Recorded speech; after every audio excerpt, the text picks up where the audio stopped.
come in and bring some rain and snow and some all snow with some accumulation tomorrow. We'll have the latest next. Coming up in a live report, I'll tell you how shoppers are reacting to the coronavirus outbreak. News 18 at 5 starts now. WLFI Lafayette. News from where you live. Good afternoon. I'm Jeff Smith. Thanks for joining us. There is some positive news to share with you for Indiana when it comes to the coronavirus. The State Department of Health is not reporting any new cases as of this morning. However, the number of people being tested has gone up from 64 to 73. As News 18 reported on Thursday, there are 12 confirmed cases of coronavirus in Indiana. The latest was in Marion County. That was the second case reported there. 8 counties in the state have so far reported cases of COVID-19. 4 of them neighboring Indianapolis, where the first case in the state was confirmed last week. Now, starting March 16th, all 3 public school corporations in Tippecanoe County will be closed. That includes the Lafayette School Corporation, Tippecanoe Schools, and West Lafayette Community Schools. The decision was made out of precaution to help prevent the spread of COVID-19. On Thursday, Governor Gov Holcomb announced additional steps for public schools to consider. Those included a waiver of up to 20 days for public schools to use without any academic or financial penalty. During this time, all schools will be completely disinfected. The school corporations expect to resume classes on April 1st. E-learning days will be implemented for all K through 12 students on April 1st, 2nd, and 3rd. Officials will determine their next steps during the week of March 30th. Indiana Governor Holcomb says our community's economy and Indiana's in general will get through the coronavirus together. He told News 18's Jordan Burroughs this afternoon. Jordan joining us live now from the Indiana State House. He asked Governor Holcomb how the state and Tippecanoe County will be able to tackle the virus. Jordan, what'd you learn? Jeff, I'm live outside of Indiana Governor Gov Holcomb's office. When it comes to the coronavirus, he says, do not overreact. Use any anxiety you may have and use that for constructive energy. Help yourself, help others, neighbors helping neighbors, Hoosiers helping Hoosiers. He said he knows there is going to be an economic impact and he knows there is going to be a human impact. He did say health comes first. He also told me within the last 24 hours, he had a phone call with West Lafayette Mayor John Dennis. They talked about how they can work on this together from the city of West Lafayette here in the city of Indianapolis. In Indianapolis, that is, the consensus, be on the same page. Make it abundantly clear that the health of Hoosier citizens is of paramount importance. Also make sure that resources are aligned as well. The simple steps are what's going to get you through this coronavirus outbreak. Do not shake hands. When I met up with Governor Holcomb, he actually did a little Hoosier bump. He called this the Hoosier bump. That suffices as well. Make sure obviously you're washing your hands, not touching your face, stuff that the CDC is recommending for you to do. Also asked him about Tippecanoe schools in our area as well. What's going to happen with education? What's going to happen with food? Kids rely on school, and he says there are plans in place to get through those questions. And I know there is just a lot of hubbub. There's a lot going on with the coronavirus, just crazy in everyday life. But I can assure you with my talk with Governor Holcomb, what he's saying to the state, there are plans in place and we are going to get through this together. The Department of Education is in constant contact with superintendents around the state every single day. While I was in there with Governor Holcomb, Indiana State Health Commissioner Dr. Christina Box is in there as well. I asked her about coronavirus tests, how many there are, how this whole situation works. We will dive into that deeper on News 18 at 6. That will be on the CBS at 6 o'clock, all about coronavirus tests. Reporting live from the State House, Jordan Burroughs, News 18. Jordan, thank you very much. As the coronavirus continues spreading, Lafayette Transitional Housing is ready for a worst-case scenario. The plan there is to actually continue business as usual. The engagement center already follows strict health procedures for people entering the facility. That includes a health screening for every person seeking services. Staff members are also monitoring people who might be showing signs of illness. Transitional Housing's development director says they're keeping hand sanitizers, soaps, and towels fully stocked. Janitorial staff is also disinfecting the building every 45 minutes. If we're closed down, where are they going to go? Our guests will go into the community, which we feel poses an even bigger risk. So we're sort of self-quarantining here. We're keeping our people, our guests here. Right now, Transitional Housing is serving nearly 100 people. That's more than its average number at this time of year. Well, many Greater Lafayette area churches are choosing to stay safe, better safe than sorry, amid the coronavirus outbreak. Those church leaders are playing it safe by streaming their services online this upcoming Sunday. We talked to leaders from Northview Church in West Lafayette and First Christian Church in Lafayette. Both leaders say it is unclear when regular services might continue. They say they want to do what's best for the health of their congregations. First Christian Reverend Andrew Guthrie says a majority of his church members are at high risk of contracting the disease. This is the first Sunday the church ever will stream online. Do the best you can to not let it get a foothold in the community. And it's been kind of one of the cool things about this whole process is actually seeing the kind of solidarity the community has, that even though it's not here yet, we're all willing to stick together. And while it's best to have distance during this coronavirus pandemic, in many ways it's brought people together. The church leaders tell us how, coming up on News 18 at 6.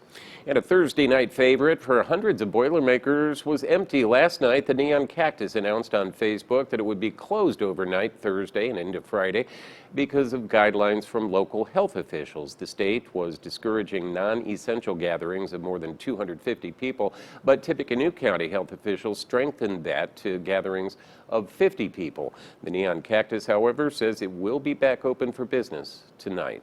Well, grocery stores across the area are seeing an influx of shoppers as people stock up in case they're stuck at home for an extended period of time. News 18's Marvin Bills joins us now from Payless in West Lafayette. Marvin, what are customers saying about all this? Good evening, Jeff, and good evening to you all at home. It's no secret that the stores have been packed, and I'm sure, as a matter of fact, many of you have already experienced it or have heard how packed they are. And just take a look behind me. I actually had to park all the way over here in the corner over here about Salisbury Street because it was so packed here at Payless in West Lafayette that there was literally no parking spaces. Look at the line of cars, and if you look closely, you can even see a bunch of people walking into the store. Now, I spoke with a lot of people today. One of those was an employee who works at a local grocery store in Lafayette. He says his experience has looked a lot different since the coronavirus outbreak. Lines have been wrapped over towards their deli section, towards their produce department. He says the store normally receives a shipment of product every Tuesday and Friday, although by Friday, they're drained of most things. And shoppers are weighing in, saying there are hundreds of people in store at a time. One shopper says she waited in line for nearly an hour. I'm like, what is going on? And then I feel like with social media, everything, it just kind of makes it even worse because people panic even worse. I can't even tell you how many carts that was literally like overflowing with items in their carts this morning. Jessica says she tried waiting before going to the store because of long lines and wait times and because of everything she was seeing on social media and hearing from her friends, but she couldn't wait any longer. And even when she went today and waited, it was still very long. Again, you can see behind me lines of cars. You can kind of see a little bit. People are still walking into the store. So that goes to show you that people are actually out here stocking up. Coming up at 6, you'll hear what they're stocking up on. I'm sure none of it will be a surprise to most of you if you've been on social media lately. Live in West Lafayette, Marvin Bills, News 18. Marvin, thank you. That's a taste of what's happening in Greater Lafayette. And now we're taking a look at what our sister stations around the state are covering on the coronavirus pandemic. Here's a look at how Wish TV is reporting the impact of the virus in Indianapolis. I'm Phil Sanchez in Indianapolis. The coronavirus impact here is hitting sports fans hard. The Big Ten basketball tournament has been canceled. The NCAA tournament has been canceled, including the Sweet 16, which was to be played here at Lucas Oil Stadium. As of today, the Indy 500 still running, but all other IndyCar races and events leading up to the month of May have been canceled. And if you're a Pacers fan, you're out of luck, as the NBA has suspended the season. In Indianapolis, Phil Sanchez, Wish TV News 8.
And now, Precision 18 forecast. News 18. Weather from where you live. Well, temperatures running in the 40s, actually some low 50s today. It's 48 at Morocco, 49 at Flora, and we're holding at 47 at Newmarket down there at the Crawfordsville Airport and at the weather station just north of Crawfordsville, where it's 47 degrees. Still windy, though. Winds gusting more than 40 miles an hour in places last night, and we've had gusts exceeding 30 miles an hour this afternoon. So it's made it feel a little cooler than what the actual air temperature is.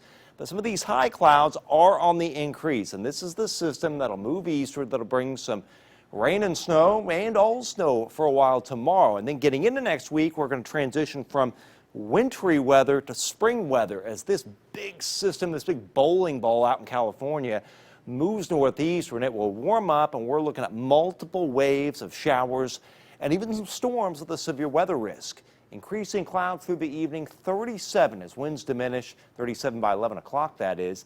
And an overnight low right around 32 degrees. We become cloudy late with a very light northeast wind with lows generally in the low 30s, about 31 to about 34 degrees. Now tomorrow, some areas of wet snow begin to come in the morning, 36 at 9 o'clock. And then for a while, a good chunk of the area may go to all snow, but then we may kind of transition back to a mix of rain and snow with a very light east-northeast wind and temperatures kind of hanging out in the 30s. 36 to 40 will do it for the viewing area tomorrow with a 39 at Flora, 38 Monticello, and about 38 at Williamsport. Sunday's nice and bright. Wind chill of 22 in the morning, though, with a temperature of 30, but a high of 45. Not a bad day, with highs generally 44 to 48 doing it viewing area wide. On 18 Precision Cast, again, we cloud up tonight. This is 10:30 in the morning. This is some wet snow coming in, and then for a while we may go to pretty heavy wet snow. But watch what happens in the afternoon. We kind of go back and forth. Some areas it's snowing, some areas it's raining a little, some areas it's a mix of rain and snow, and then we may end as all snow during the evening. Then we clear it out. Watch for a patch or two of black ice early Sunday morning as any moisture freezes on roadways as temperatures drop into the upper 20s. And then after all that sunshine Sunday, clouds begin to increase on Monday. In terms of snowfall, I want you to notice this band of heavier snow from Iowa through central Illinois. For us, it looks like an inch or less on grassy and elevated surfaces, but there is going to be a band of more than an inch and a half of snow. And where does that set up? Is it here? Is it here? Is it in our viewing area? Is it in our southern counties? That's the main question. But be aware there will be some brief grassy accumulation.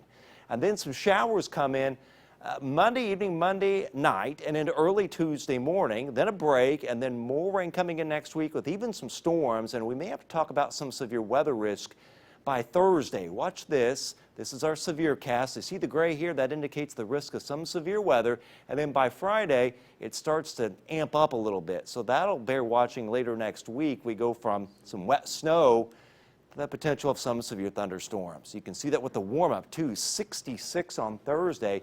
A lot of the area may not drop below 60 Thursday night, then a 72 with showers and storms Friday. But notice the low Friday night at 37.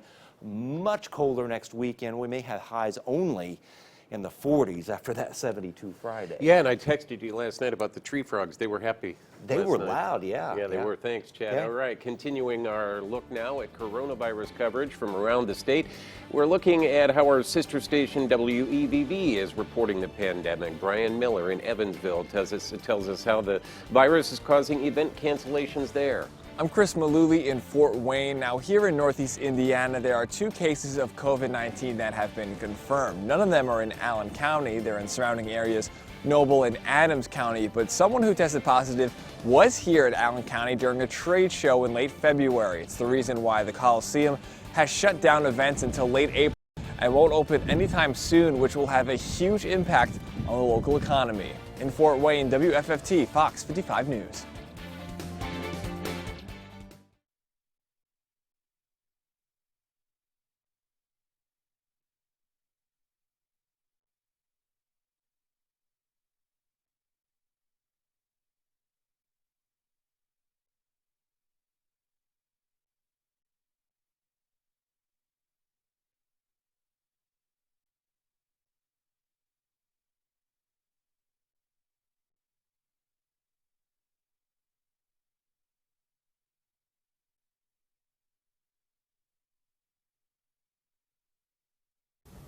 I'm Heather Good in Terre Haute, and I'm joined by Indiana Lieutenant.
You're watching News 18 at 5. News from where you live. NASCAR and IndyCar are also taking precautions against the coronavirus pandemic. NASCAR has postponed next week's race near Miami, and IndyCar suspended the season through the end of April. The decision comes less than 24 hours after both series said they would run this weekend without fans. The plan had been to restrict access to competitors, crews, officials, and other necessary personnel. Well, President Donald Trump declares a national emergency in response to the coronavirus outbreak. As Skylar Henry reports, there are now more than 1,700 cases across the country and 42 deaths. President Trump has declared a national emergency in response to the coronavirus outbreak. Our overriding goal is to stop the spread of the virus and to help all Americans who have been impacted by this. The move frees up billions of dollars in federal disaster relief for states. The president also announced measures to speed up coronavirus testing. Today we're announcing a new partnership with private sector to vastly increase and accelerate our capacity to test for the coronavirus. On Capitol Hill, Speaker Nancy Pelosi says the House will pass a multi-billion-dollar emergency response bill to provide free testing for anyone who needs it, including the uninsured. We can only defeat this outbreak if we have an accurate determination of its scale and scope. The actions from the White House come as Americans implement social distancing. Several states have shut down schools entirely, and millions of people have been told to work from home.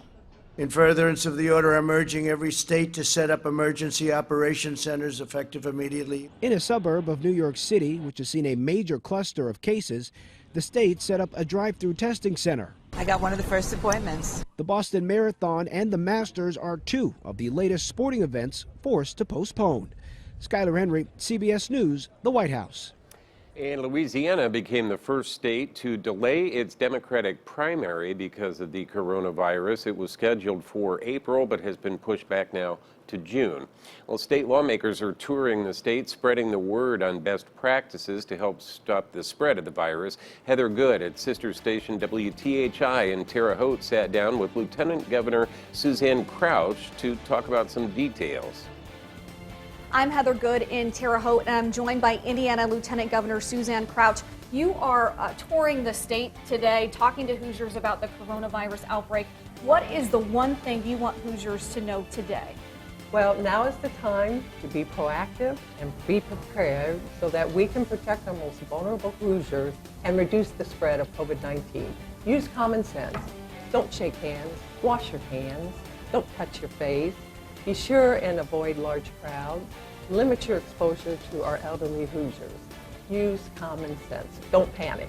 In Terre Haute, Heather Good, WTHI TV News 10.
You're watching News 18 at 5.